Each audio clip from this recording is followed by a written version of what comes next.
Ladies and gentlemen, boys and girls, it's your boy Malik Washington back at it again with you with another episode of Breaking Mental Barriers. Welcome to episode 2, where we break barriers and raise hell. How you gentlemen and ladies doing this fine day or evening, wherever y'all reside? I hope that all is well. Today I'd like to dive into episode 2. The episode is titled Pro-Black Hypocrisy. Now you might be wondering, why am I labeling it pro-black hypocrisy? My reason for labeling it this is simply because I want to discuss a lady who you all know as Patrice Cullors. Now, of course, this story has already broke. It broke like weeks ago. And of course, I wanted to give my take on it because there's a buildup of things I would like to talk about, smorgasbord of things I'd like to talk about. And I'm working my way up to current events that have transpired unto today. But now we get into the second episode where we talk about Patrice Cullors, who is one of, I want to say either 2 or 3 of them, 3 black women who founded the BLM organization, Black Lives Matter, as you all know it. Patrice Cullors comes off as a hard-trained, diehard Marxist who believes in ending police brutality. She believes that black people are victims of the police and that black people are victimized and they are underrepresented. In addition to that, they are disproportionately affected by the hands of white police officers. Many black people believe that this is so. Despite the fact that statistics say otherwise, BLM and other white as well as black liberals argue differently. Patrice Cullors comes off as one of the typical pro-blacks who often like to say that the white man has their foot on black people's necks, that black people somehow, some way cannot get by because white people are always there to somehow stop us. But in addition to that, that we are at the bottom of the totem pole and that we deserve the cream of the crop, which is what most blacks are looking to get into. Or you could even say the proverbial 40 acres and a mule ordeal, which we know is not and will not happen anytime soon. But despite this pipe dream that exists in the minds of a lot of these individuals who are a part of BLM and a part of the chapters of which BLM has established throughout the United States, Patrice Cullors was caught doing something that was rather gauche, and on top of that, hypocritical. Now, this is a woman who goes around and she proclaims that white people are the so-called oppressors of black people unto this current generation. Black people in general often like to say that white people are the oppressors of the United States. Hell, even I used to say the same thing when I was a diehard liberal and pro-black. And yes, your boy used to be a pro-black. It was something. It was an experience. But yes, it was a part of my story. I grew up in a household that is rather liberal and democratic in mind. But naturally, even when I was a liberal, even when I was a pro-black, I had my own mind as well. I was able to ask questions, think about things, and ask myself, what real reason do I have for hating white people when white people really haven't done anything to me personally? What reason do I have to keep coming after white people and calling them oppressors every day, 24 hours a week, 7 days in a week? You know, why am I doing all these things? But on top of that, if the white man has his foot on my neck, why can't I just simply grab his foot and flip him off of his 2 feet and get him up off of me and pound him right in the face so that I can get back up on my 2 feet and make something happen for myself? These are things I believe that I can do and I have the ability to do, especially as a black man in America, despite all of its flaws and despite its carnage and its history and things of that nature and what it has done to black people in the past. I believe that I am a black person who now lives in a time where we have the ability to actually come together. We have the ability to make something of ourselves and we can become millionaires and billionaires and so on and so forth, whatever it is that you so desire. And as we can see, even with with the plethora of black people that we have in America, there are black people who are succeeding today, So it's ironic to me when we always talk about systematic oppression and racism and white supremacy and white privilege. Yet there are black people who have privilege. There are black people who are succeeding. There are black people who are actually gaining from the system and cheating from the so-called system that they say that they're oppressed from. All of these things are very interesting. But we can also get into all of the arguments that liberals make for systematic oppression, such as things related to redlining, such as things related to the paper bag experiment, such as the Tuskegee experiment.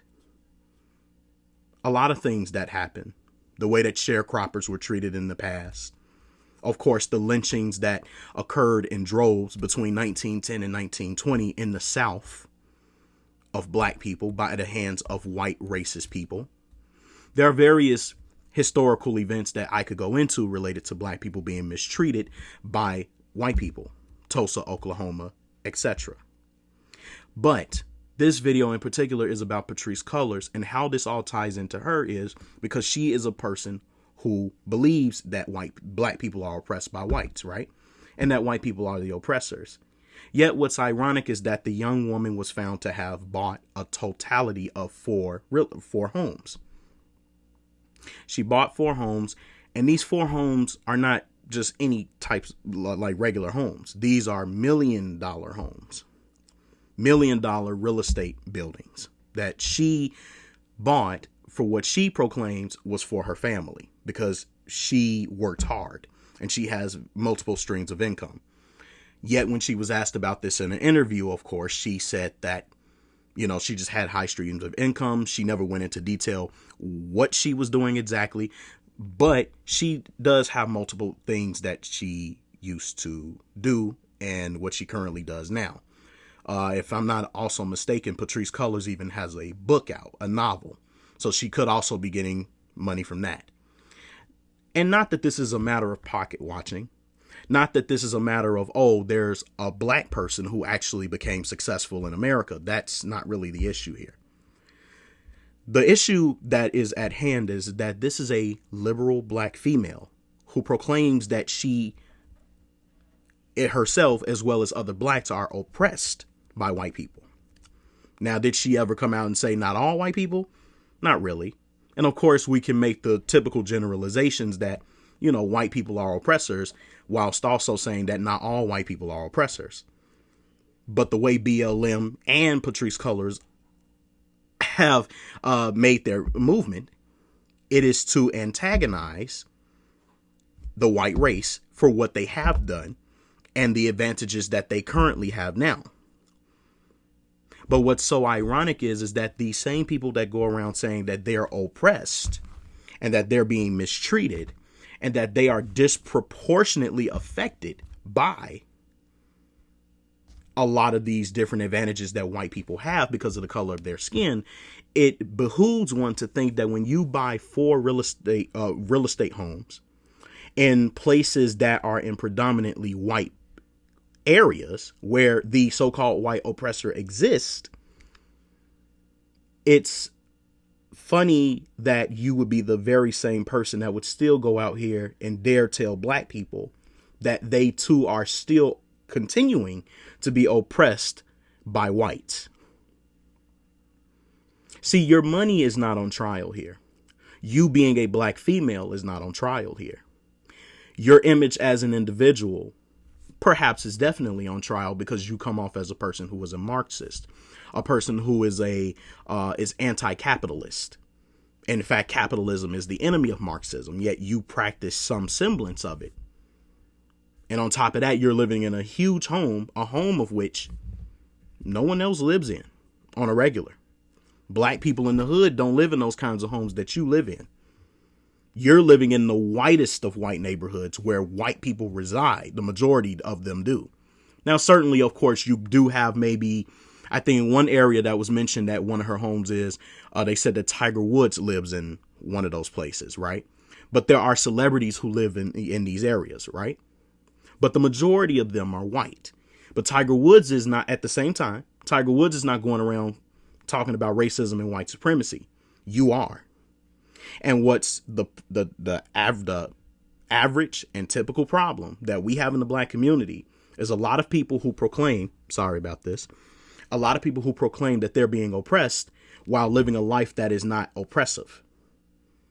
And telling other people who are not in the same state that you are, the affluent state that you are, that they're being oppressed and that they can't get anywhere, which is a very big problem for me, because even when I was a pro-black, I noticed this, and that these types of black people exist. They get off on literally profiting off of the deaths of black people, more specifically black men. And this happens a lot. A lot of, and there are black women just like Patrice Cullors, who does the same thing. They get on the media, they get on their blogs, they get on their podcast, they get on all of these different forums and mediums that their oppressor apparently is preventing them from doing. But they make hundreds of thousands of dollars a year. They're doing all this stuff. They're doing all these great and amazing things in America. And as oppressive as it is, they're going around telling black people how they're still being oppressed and being targeted and hunted down. And got people like LeBron James running around here preaching all of that liberal nonsense when that's not really the deal. When that's not what's really happening here. Now, I do believe that on the record, Patrice Cullors has done many things for black folks in her own way. However, ma'am, and I have to say this, the fact that you're going around still calling white people oppressors, white supremacists, and then you're residing amongst them says something about you and how hypocritical and double standard you are. Because that is extremely hypocritical. And there are a lot of black people like herself who do this very thing. Pretend like they love you so much, that they are for the people so much, that they live these lifestyles that are contrary to the message that they preach. If I'm a pro-black and I believe that black people are being oppressed by white people who are my enemy, logically speaking, I would not dwell amongst the enemy, because I would think the enemy would oppress me, right?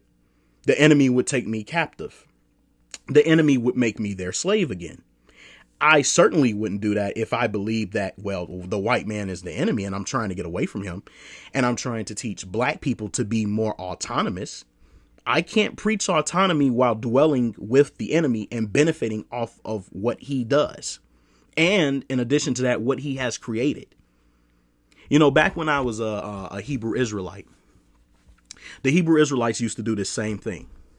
They used to go over, and they probably still do it today, and I wouldn't put it past them. But they go around saying that white people are the oppressors, white people are devils, white people are this, white people are that. They preach on those corners that, you know, most people would tell you to get a job and do this and do that. Me, I don't personally have a problem with someone preaching on street corners, because initially, prior to all of these churches and temples, that's literally what the prophets used to do. They used to go on the corners, the highways and byways of their lands, and they used to teach to the people. But the Hebrew Israelites are a bit different, though. They're not quite like the prophets. They go around, they yell, they scream at the top of their lungs because they claim that they're trying to reach the people like trumpets, but they're not reaching the people. They're arguing at the people. They're not actually teaching them or trying to debate the position. They're arguing against their characters. They're deliberately, they call themselves exorcising demons, but they're really just entertaining the demons. And what you typically see on these videos is nothing but a show. It's a show that's put on. It's not really the word of the Most High that's being put out there. It's a bunch of men who have egos, who want to preach a message, proclaim that they're coming from Hamashiach Yahushai. But the reality is that they're preaching a message to try to not only just make people angry, but to make themselves feel like that they're high and mighty and that they got something above you. And somehow when they make you walk away from them from being so contentious, then they want to thump you with scripture after scripture after scripture. And that's basically what happens with a lot of Hebrew Israelites. They're not trying to reason with people. And not that you can't be authoritative or blunt about what you're saying, but you don't have to come off being an asshole. And a lot of these guys, they come off being assholes to people. Nevertheless, that's neither here nor there. The point is that the Hebrew Israelites used to do the same exact thing. They used to go around talking about how the white man is the devil and that black people need to go back to Africa and that we need to establish our own things so that we can return back to the Most High.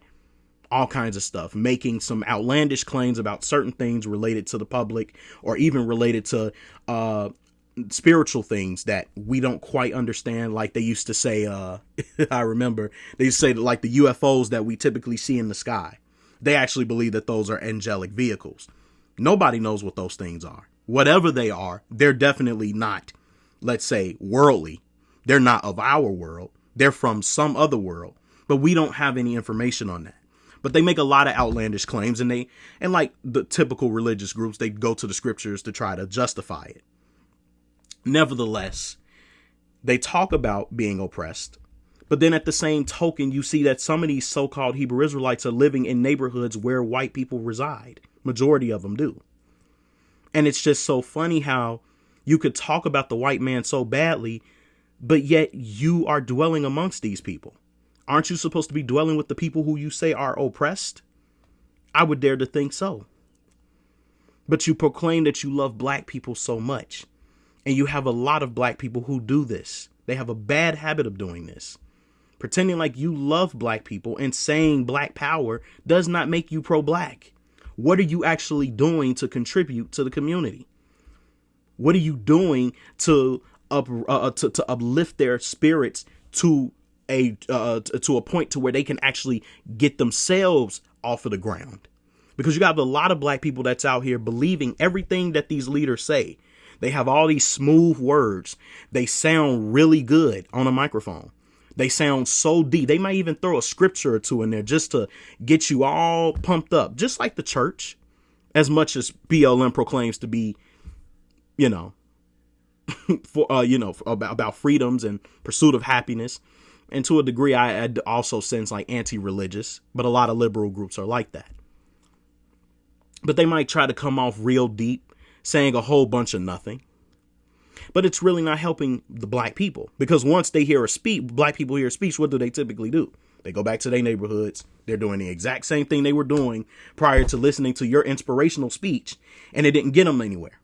You go back, you go home with hundreds of thousands of dollars because black people were entertained by what you said, not because you actually changed some of their lives. Hell, even certain victims of police brutality, for certain families of police brutality that BLM was standing up for, they're pissed off at BLM. Michael Brown, his father came out and called BLM out on their bullshit. Breonna Taylor's mother came out and called BLM on their bullshit, because these people bring in millions and millions and millions of dollars a year. Matter of fact, just last year, they brought in $9 million, or was it 10 million? I think it was like between 9 to 10 million. They brought just that much money. Not a dollar of that went towards the families. And the families came out and even said it on video. BLM has not given us a dime. And we want money, and we want compensation for all the publicity that you got off of the death of our son. Which I don't blame him for, because they're using your issues, your stories, your chapters to build their organization up. But the question then is to be asked, where's that money going? Thus why it was believed that Patrice Cullors was taking that money that was from BLM and she was putting it towards buying houses. This is when she then finally came out weeks later and she went on an interview with another black man who I believe is a professor at some kind of liberal college. But nevertheless, she had some interview with him and she was basically saying that, like, I did not use BLM's network's money to try to buy these real estate homes. I actually work. I have multiple streams of income. I bought these homes for my family. I didn't just buy them for myself. I don't look after just myself. I also have children, etc., etc. The whole nine, of course, justifying why, she did what she did. But she didn't go into depth, of course, about where the money was coming from, how the houses were being paid for, She just simply said she had multiple streams of income. She worked multiple jobs once upon a time. Hell, she even said she used to be an actor. She was all these different things. But she didn't feel that there was a need to tell the public where exactly she was getting this money to do this, right? And she was being accused by black people, including even within BLM chapters, wondering where all of this was coming from. Because this is a woman who had proclaimed that she was for black people. But yet her homes are not in black centered areas, right? And hell, even if you want to talk about living in a mansion, there's been said, a matter of fact, I've been hearing some black people say that there are acres of land that are unbought, that are untouched, that you can buy today in the hood, and you could build even you can even build a mansion on those 8 acres. Yet, this didn't happen with Patrice Cullors. She wanted to live amongst the white group, the group that oppresses people of color. Now, again, I will reiterate. There's nothing wrong with wanting to buy huge homes, beautiful homes. I would like to do the same thing one day, which I will soon, but not right now. I'm building myself up to where I want to go. But you can't in one breath say that black people are being oppressed, that black people are disproportionately affected by this, and that, while under another breath going along and putting your money towards areas that are nowhere centered around black people, that are nowhere giving black people the incentive, black people the notion that you actually want to be amongst them, while at the same time sitting up here telling them that they can't get to where they want to go because white people are not going to keep are just going to keep on targeting black people. Because what it then makes it seem like, Miss Cullors, is that you are taking your money, your organization, and everything that encompasses who you are, and you're making this about profit. You're making this about recognition. You're making this about having a name, but you're not making this about actually changing black lives, which is what your organization stands for. Despite that, you proclaim it's about police brutality, but it should be for a lot more than just that. And on top of that, if families are coming out and they're calling you and your chapters hypocrites, you and your chapters liars, you and your chapters exploitationist, as I would like to put it, exploiting the situation, it would make you no better than the so-called oppressors you say oppress black people. And again, I don't care about you having an organization. I don't care about you protesting and standing up for black issues if it's a legitimate black issue. And if it was happening in droves, as you all say that it happens, but it doesn't. It does not. The irony is that even within the BLM organization, there are more whites and other races in this organization than there are black people. So these so-called black people that are on the internet being SJWs and acting as if that black people are just getting massacred by police officers, they obviously don't have as much of passion about these so-called issues as you and this group does. Everybody's a supporter of BLM, but there's hardly any black people out there. How is there more of non-blacks than there are blacks? But on top of that, how are you creating an organization that focuses on black victims, but yet these black victims are not getting compensated for the publicity stunts y'all are putting out there based off of their their dire circumstances? These things are very intriguing to me.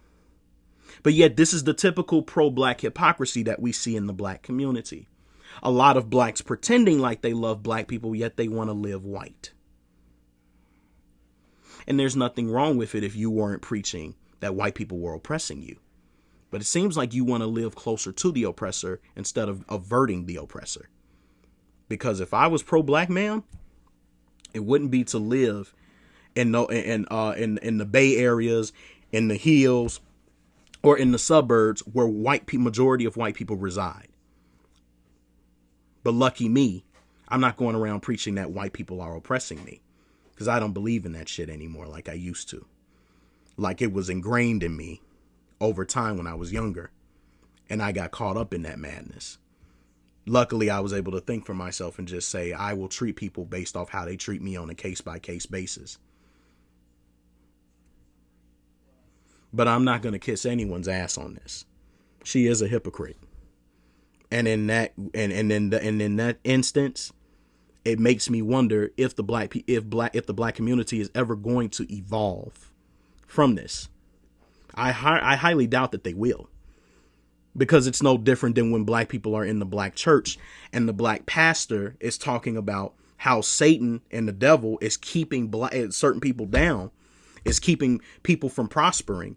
But then he's collecting tithes, 10% of people's income, putting it in his basket.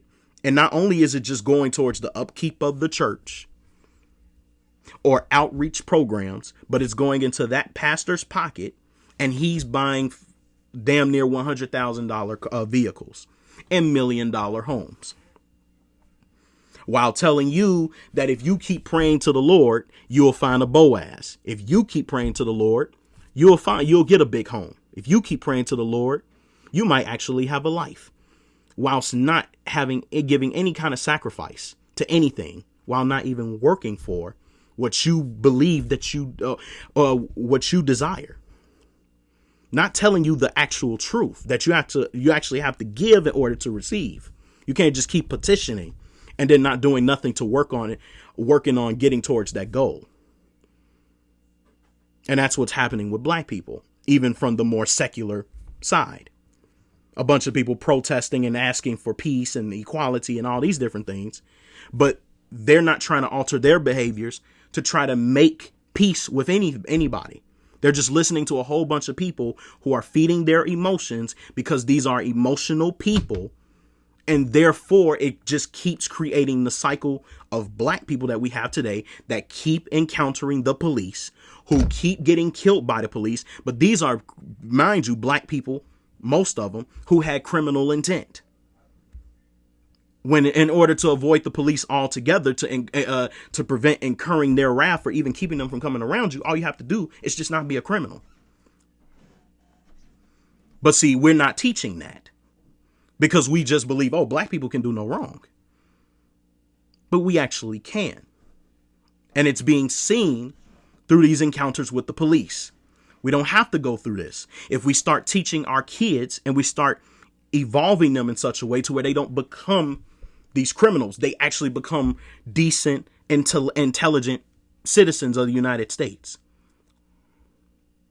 But it has to start at home first. And it's got to start with you. It has to start with me. It has to start with any of us who are just trying to make it.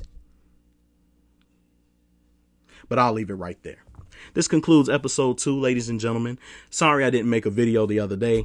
It was in my intention to, but I didn't get around to it. Therefore, I'm going to do another episode today. And the third episode is going to talk about Tim Scott. The title is going to be labeled "To Be a Racist Country or Not to Be a Racist Country." That is the question. Ladies and gentlemen, I thank you for listening if you got this far. Stay tuned until the next episode. And with this, I say peace.